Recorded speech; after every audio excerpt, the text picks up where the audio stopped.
मित्रों, आज हम आपको बताएंगे कि वह कौन से 3 प्रकार के भोजन हैं जिन्हें करने मात्र से प्रत्येक मनुष्य की कम आयु में मृत्यु हो जाती है। प्रत्येक मनुष्य को जीवित रहने के लिए आहार की आवश्यकता होती है, परंतु मनुष्य बिना सोचे समझे जो मन में आता है वह खाता चला जाता है। वही आगे जाकर उसके लिए काल बन जाता है। तो आज मैं आपको बताऊंगा कि भोजन करने का सही तरीका कौन सा है, भोजन करने की सही दिशा कौन सी है, हमें भोजन कब करना चाहिए तथा भोजन शुरू करने से पहले क्या बोलना चाहिए, और वह कौन से 3 प्रकार के भोजन हैं जिन्हें करने मात्र से ही मनुष्य की कम आयु में मृत्यु हो जाती है। तो इस प्रश्न का बखान मैं आपको एक कथा के माध्यम से देता हूँ। मित्रों, एक बार की बात है, देवर्षि नारद जी नारायण नारायण करते हुए बिना किसी कारण ही यमपुरी में पधारते हैं। यमपुरी में पधारने के बाद वह देखते हैं कि यमराज जी कुछ लोगों को स्वर्ग लोक तथा नरक लोक भेजने में व्यस्त है। उनमें से बहुत से लोग काफी कम उम्र के थे और बहुत से लोग वृद्धावस्था में थे। तब देवर्षि नारद जी ने सोचा कि इतनी कम उम्र में इन मनुष्यों की मृत्यु कैसे हो सकती है, जबकि कलयुग के प्रत्येक मनुष्य को 100 वर्ष की आयु निश्चित की गई है। यहाँ 15 से 20 वर्ष की आयु में ही सभी की मृत्यु हो जा रही है। तब देवर्षि नारद जी के मन में एक प्रश्न उठता है और वह सीधा प्रकट होते हैं जाकर यमराज जी के पास। तभी यमराज जी की नजर देवर्षि नारद जी पर पड़ती है। तो यमराज जी देवर्षि नारद जी का आदर सत्कार करते हैं और कहते हैं कि हे नारायण भक्त नारद जी, आज आप किस प्रयोजन से यमपुरी में पधारे हैं। तब देवर्षि नारद जी कहते हैं कि हे यमराज जी, मैं यहाँ आया तो बिना किसी कारण के ही था, परंतु यहाँ आने के बाद मेरे मन में अब एक प्रश्न तांडव कर रहा है। हे मृत्यु के देवता, आपको तो भविष्यवाणी दी गई है, जिससे आपको तो पता होता है कि कौन से मनुष्य की मृत्यु कब होने वाली है और उस मनुष्य की मृत्यु के होने का कारण क्या है। मेरा प्रश्न बस यही है कि वह कौन से 3 प्रकार के भोजन है जिन्हें करने मात्र से प्रत्येक मनुष्य की कम आयु में ही मृत्यु हो जाती है। मनुष्य को किस प्रकार का भोजन करना चाहिए, किस प्रकार का भोजन मनुष्य की आयु बढ़ाने वाला होता है और किस प्रकार का भोजन मनुष्यों की आयु को कम करने वाला होता है, और भोजन को किस दिशा में मुंह करके करना चाहिए, भोजन करने से पूर्व कौन सा मंत्र बोलना चाहिए। कृपा करके आप मुझे इन सभी प्रश्नों के उत्तर देने का कष्ट करें। तब यमराज जी कहते हैं कि हे देवर्षि नारद जी, आपने आज समस्त मनुष्य जाति को एक बहुत ही महत्वपूर्ण ज्ञान देने के लिए हमसे यह प्रश्न किया है। यह प्रश्न प्रत्येक मनुष्य के लिए उतना ही महत्वपूर्ण है जितना कि जल में रहने वाली मछली के लिए जल। परंतु हे देवर्षि नारद जी, मैं आपको आपके इस प्रश्न का उत्तर एक अत्यंत महान कथा के माध्यम से दूंगा। अब देवर्षि नारद जी कहते हैं कि हे यमराज जी, आप उस कथा को कहिए। मैं आपके द्वारा कही गई कथा को पूरा अंत तक अवश्य सुनूंगा। अब यमराज जी कहते हैं कि मनुष्य जिस प्रकार का भोजन करता है उसी के अनुसार उसका भाग्य और उसका अगला जन्म निर्धारित होता है। चलो मैं आपको इस कथा के माध्यम से बताता हूँ।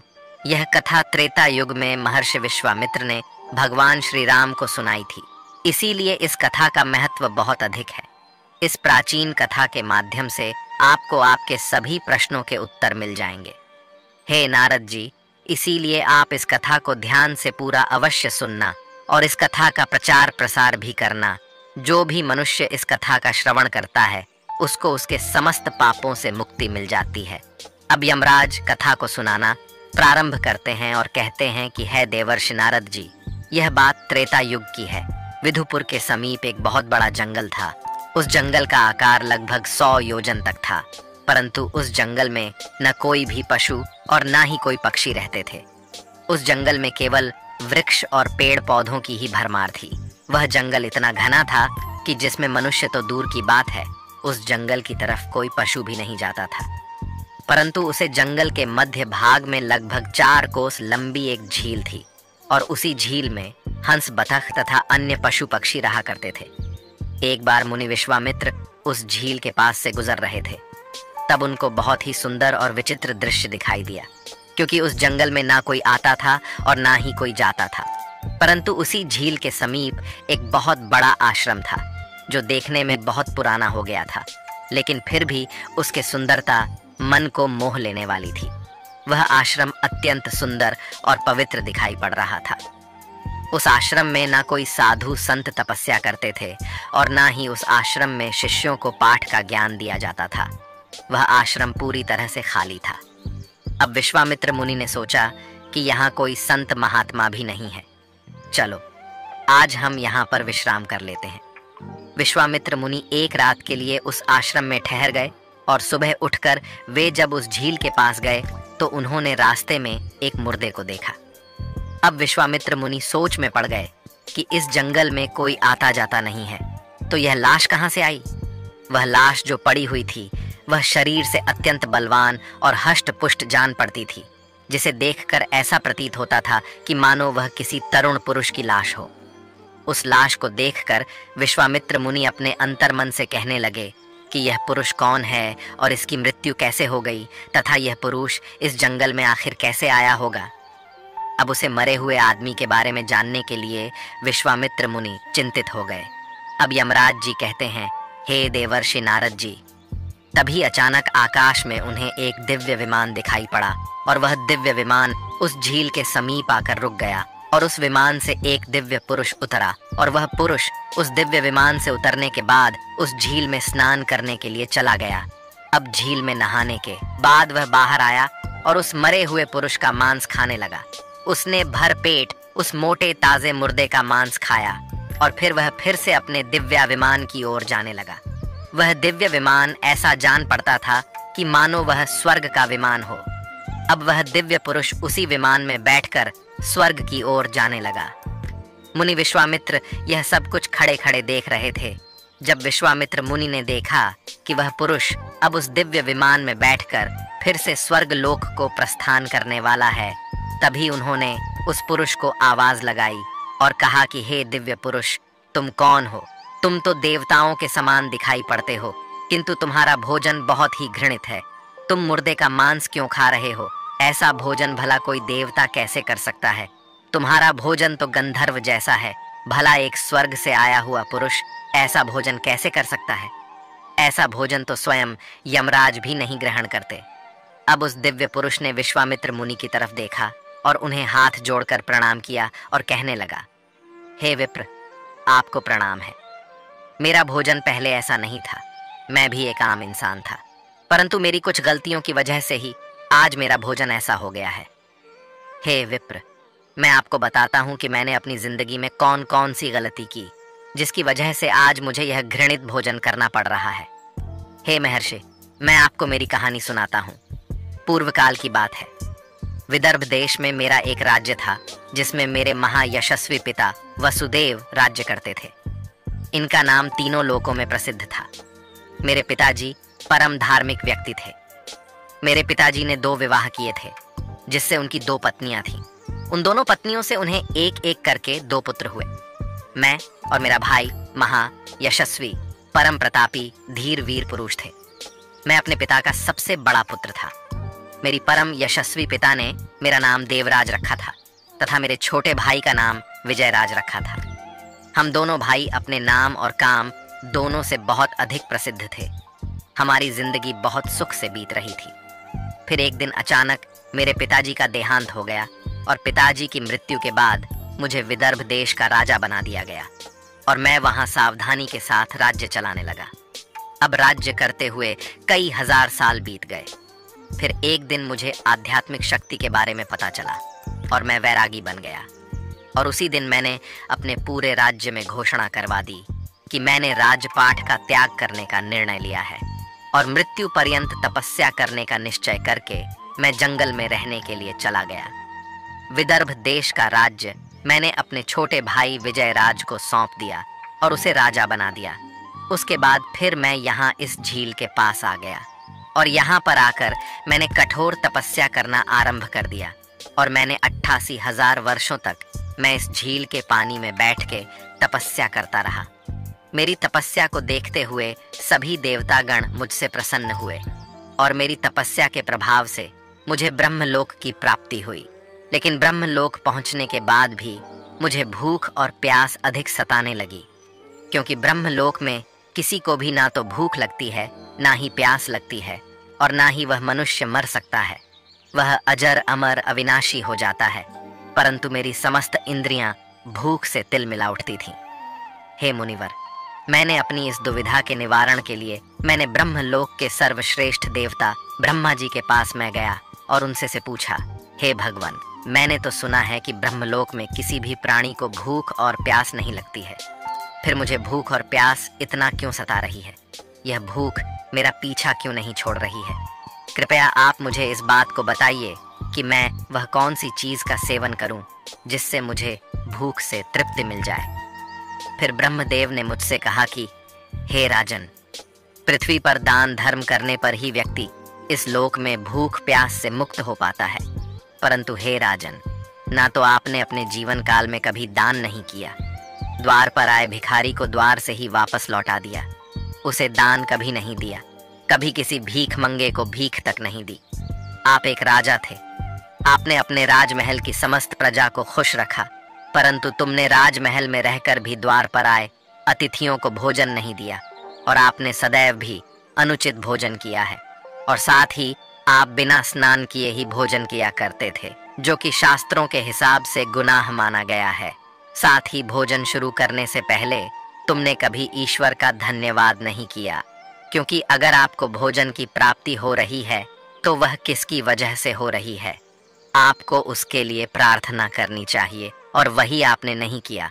स्वादिष्ट भोजन को दूसरों को दिए बिना ही आपने उस भोजन को ग्रहण किया है। हे राजन, इसी कारण से तुम्हें यह पाप लगा है। इसीलिए तुम्हें ब्रह्मलोक में रहते हुए भी भूख और प्यास का कष्ट उठाना पड़ रहा है। जब आप जीवित थे तब आपने जीवित रहते हुए अनेक प्रकार के आहार का अकेले ही सेवन किया है। अनेक प्रकार के पकवान तुमने अकेले ही खाए हैं, दूसरों को नहीं दिए हैं, जिससे तुम्हारा शरीर तो बलवान बन गया किंतु तुम्हारा पुण्य क्षीण हो गया। और तुमने जो तपस्या की उसकी वजह से तुमको ब्रह्मलोक में स्थान तो प्राप्त हो गया, परंतु तुम्हारी भूख शांत नहीं हुई। हे राजन, तुम्हारी भूख को शांत करने का मेरे पास एक उपाय है। उस झील के पास तुम्हारा मृतक शरीर पड़ा हुआ है, तुम उसी का मांस खाकर अपनी भूख मिटाओ। जब ब्रह्मा जी ने इस प्रकार से मुझे समझाया तो मैंने ब्रह्मा जी से कहा कि हे प्रभु, अपने शरीर का भक्षण कर लेने के पश्चात मेरा क्या होगा? उसके बाद मैं क्या खाऊंगा? मेरे खाने के लिए कुछ भी शेष नहीं रहेगा। मैं एक ब्रह्म पुरुष हूँ और मैं किसी जीव की हत्या नहीं कर सकता। तो हे भगवान, कृपया कुछ ऐसा भोजन बताइए जिसको खाने के बाद मुझे लगने वाली भूख प्यास हमेशा के लिए मिट जाए और जो कभी खत्म ना हो। तब ब्रह्मदेव कहते हैं, हे राजन, तुम्हारा शरीर ही मैंने अक्षय बना दिया है। हे राजन, अब आप उसे चाहे जितना खाएंगे फिर भी वह समाप्त नहीं होगा और ना ही वह बदबू देगा। तुम्हारे द्वारा खाए गए तुम्हारे ही शरीर के अंग दूसरे दिन फिर से ताजा हो जाएगा। इस मृत शरीर के अंग फिर से उग आएंगे। इस प्रकार तुम फिर खा सकोगे। तुमको अपने ही शरीर का मांस खाते खाते जब तुमको 102 वर्ष बीत जाएंगे तो उसके बाद तुम्हारे इसी जंगल में एक दिन महर्षि विश्वामित्र पधारेंगे और उन्हीं के द्वारा तुम इस पाप से मुक्ति पा सकोगे। इस प्रकार से जब ब्रह्मा जी ने उस राजा को इसके पीछे का राज्य बताया तो अब उस दिव्य पुरुष ने सारी हकीकत महर्षि विश्वामित्र को बता दी और कहने लगे, हे विप्र, मेरा शरीर कभी नष्ट नहीं होता है और मैं रोज आकर अपने शरीर का कच्चा मांस खाता हूँ। यही मेरा आहार है। ना जाने कब मुनि विश्वामित्र यहाँ पर पधारेंगे और मुझे इस कष्ट से मुक्ति दिलाएंगे। अभी तक मैंने यह सोचते सोचते लगभग 100 वर्ष बिता दिए हैं और मैं आज भी महर्षि विश्वामित्र की राह देख रहा हूँ। राजा देवराज का इस प्रकार से कथन सुनकर महर्षि विश्वामित्र बोले, हे राजन, कहो, आपके सौभाग्य से मैं यहाँ पर आया हूँ। मैं ही मुनि विश्वामित्र हूँ। कहिए राजन, मैं तुम्हारी किस प्रकार से सहायता कर सकता हूँ? तब राजा देवराज अत्यंत प्रसन्न हुए और जमीन पर लेटकर महर्षि विश्वामित्र के चरणों को वंदन करने लगे। राजा देवराज ने कहा, हे मुनिवर, कृपया आप मुझे इस घृणित आहार से मुक्त कीजिए तथा जिस पाप के कारण मुझे यह प्राप्त हुआ है उस पाप से भी मुझे मुक्त कीजिए। मैं इस प्रकार का भोजन करते करते निराश हो चुका हूँ। कृपया आप मुझे इस घृणित भोजन से मुक्त कीजिए। इस भोजन से मुक्त होने के बाद मुझे अक्षय लोक की प्राप्ति हो सकेगी। हे राशे, कृपया आप मुझ पर कृपा करें। राजा देवराज की दुख भरी बातें सुनकर मुनि विश्वामित्र को उन पर दया आ गई। अब महर्षि विश्वामित्र ने उस राजा के शरीर को जैसे ही छुआ, उस राजा का मृतक शरीर वहां से अदृश्य हो गया और वे उस पाप से मुक्त हो गए। और फिर महर्षि विश्वामित्र से आज्ञा लेकर वे उस दिव्य विमान में बैठकर ब्रह्मलोक को चले गए। अब यमराज जी देवेर्षि नारद जी को समझाते हुए आगे कहते हैं कि हे देवेर्षि नारद जी, इस प्रकार से उस राजा देवराज को दान ना करने के पाप से मुक्ति मिली। इस प्रकार से उचित भोजन करने के कारण ही विदर्भ देश के महाराज को ब्रह्मलोक में रहने पर भी तृप्ति नहीं मिली और उन्हें पृथ्वी लोक पर आकर स्वयं का ही मांस खाना पड़ा। हे देवर्षि नारद जी, अब मैं तुम्हें भोजन के कुछ नियम बताता हूँ। आप इन नियमों को ध्यान से सुनिए। भोजन शुरू करने से पहले आपको 2 काम करने हैं। पहला काम आपको यह करना है कि आपको भगवान को धन्यवाद करना है, जिसकी वजह से आपको यह भोजन मिल रहा है। दूसरा काम आपको भोजन शुरू करने से पहले यह करना है कि थोड़ा सा अन्न भूमि पर रखना है, ताकि देवता, पशु पक्षी, सर्प, दैत्य तथा प्रेत पिशाच जो अपने कर्म बंधन से बंधे हुए हैं, उन सभी को अन्न की प्राप्ति हो। यदि भोजन करते समय कोई अतिथि आ जाए तो उसका स्वागत करें और उसे आसन देकर प्रणाम करके उसका सत्कार करें। फिर उसे श्रद्धापूर्वक भोजन कराकर विदा करें, क्योंकि जिसके घर से अतिथि निराश होकर लौट जाता है, उसे वह अपने पाप देकर उसके शुभ कर्मों को ले जाता है। यमराज जी आगे कहते हैं, देवेर्षि नारद जी, भगवान श्री कृष्ण ने स्वयं बताया है कि पिता के घर में रहने वाली विवाहित कन्या, दुखिया और गर्भ धारण की हुई स्त्री तथा वृद्ध को भोजन कराने के बाद ही भोजन करना चाहिए। इन सभी को भोजन कराए बिना जो स्वयं भोजन ग्रहण करता है, उसका भोजन पापमय बन जाता है। ऐसा व्यक्ति नरक में ही जाता है जो स्नान किए बिना ही भोजन करता है। उसका भोजन मल भक्षण के समान हो जाता है। जो मनुष्य बालक एवं वृद्ध आदि के हिस्से का भोजन करता है, उसका भोजन विष्ठा के समान हो जाता है। और जो बिना दान किए ही भोजन को ग्रहण करता है, उसका भोजन विष के समान बन जाता है। मनुष्य को कभी भी दुराचारी व्यक्ति द्वारा दिया गया अथवा दूसरों द्वारा अपमानित करके दिया गया भोजन कभी भी ग्रहण नहीं करना चाहिए। इससे उस मनुष्य को पाप लगता है। परोसे हुए भोजन का अग्रभाग अग्नि को देकर ही भोजन करना चाहिए। भोजन को एकाग्र चित्त होकर करना चाहिए। प्रथम मीठा, फिर लवण और खट्टा और अंत में कटु एवं तीखे पदार्थों का सेवन करे। प्रथम 3 निवाले मौन होकर ग्रहण करने चाहिए। ऐसा करने से व्यक्ति के सभी पाप कर्म तुरंत नष्ट हो जाते हैं और पुण्य कर्म बढ़ने लगते हैं। भगवान की कृपा से उसे जीवन भर कभी अन्न की कमी महसूस नहीं होगी। यमराज जी आगे कहते हैं, देवेर्षि नारद जी, पूर्व दिशा में बैठकर भोजन करने से व्यक्ति रोगों से और मानसिक तनाव से मुक्त हो जाता है। बीमार बुजुर्गों को पूर्व की ओर मुख करके भोजन अवश्य करना चाहिए। इससे उनके स्वास्थ्य में सुधार आता है, क्योंकि पूर्व दिशा उगते हुए सूर्य की दिशा होती है और सूर्य देव बल, आरोग्य तथा दीर्घायु प्रदान करते हैं। विद्या की अभिलाषा रखने वाले मनुष्य को उत्तर दिशा की ओर मुख करके भोजन करना चाहिए। यह दिशा देवी सरस्वती की दिशा है। ध्यान रहे, दक्षिण दिशा की ओर मुख करके भोजन ना करें, यह मृत्यु की दिशा होती है। इस दिशा में मुख करके भोजन करने से आयु कम होती है। टूटे फूटे बर्तनों में भोजन नहीं करना चाहिए। यह दुर्भाग्य को निमंत्रण देता है, जिससे घर में गरीबी आती है। भोजन हमेशा थाली में ही करना चाहिए। गंदी थाली में भोजन करने से जीवन में दुर्भाग्य आता है। एकादशी के दिन तामसिक अन्न का सेवन ना करें। जो मनुष्य एकादशी के दिन तामसिक अन्न अर्थात मांस का सेवन करता है, लक्ष्मी उस घर को छोड़कर चली जाती है। भोजन का अपव्यय करना अनर्थ माना गया है। इसीलिए थाली में जितना आवश्यक हो उतना ही भोजन ले। अगर कोई व्यक्ति साथ में भोजन कर रहा हो तो उसका भोजन समाप्त होने तक उठकर नहीं जाना चाहिए। इससे पितृदेव नाराज हो जाते हैं। भोजन के बाद थाली में हाथ धोना अनुचित माना गया है। थाली में हाथ धोने से अन्न का अपमान होता है। भोजन के बाद थाली में हाथ धोने वाले लोग नीच योनि में जन्म लेते हैं। सबसे महत्वपूर्ण बात ध्यान रहे कि व्यक्ति को बिस्तर पर बैठकर कभी भी भोजन नहीं करना चाहिए। ऐसा करने से व्यक्ति कई प्रकार के रोगों से ग्रसित हो सकता है। भोजन केवल जमीन पर आसन बिछाकर उस पर बैठकर ही करना चाहिए। भोजन करते समय दिशाओं का ध्यान रखना बहुत ही आवश्यक होता है। यदि गलत दिशा में बैठकर अथवा गलत दिशा में मुख करके कोई भोजन करता है तो ऐसा भोजन करने से व्यक्ति को उसके अनिष्ट परिणाम प्राप्त होते हैं। अगर कोई भोजन के ऊपर से कोई पैर रखकर चला गया हो अथवा कोई व्यक्ति भोजन को लांघ कर चला गया हो तो ऐसे भोजन को कभी खाना नहीं चाहिए। ऐसा भोजन अशुद्ध हो जाता है। ऐसे भोजन को पशुओं को खिला देना चाहिए। दूसरों के द्वारा लांघा गया भोजन खाने से मनुष्य की आयु कम हो जाती है और उसके शरीर में भिन्न भिन्न प्रकार के रोग उत्पन्न होते हैं। यदि भोजन में बाल निकल आता है तो ऐसा भोजन त्याज्य हो जाता है। यदि अन्न में बाल निकलता है तो उसे ईश्वर को कभी प्रसाद के रूप में नहीं चढ़ाना चाहिए और ना ही स्वयं खाना चाहिए। ऐसा भोजन प्रेतों को प्राप्त हो जाता है। ऐसा भोजन करने से मनुष्य की कम आयु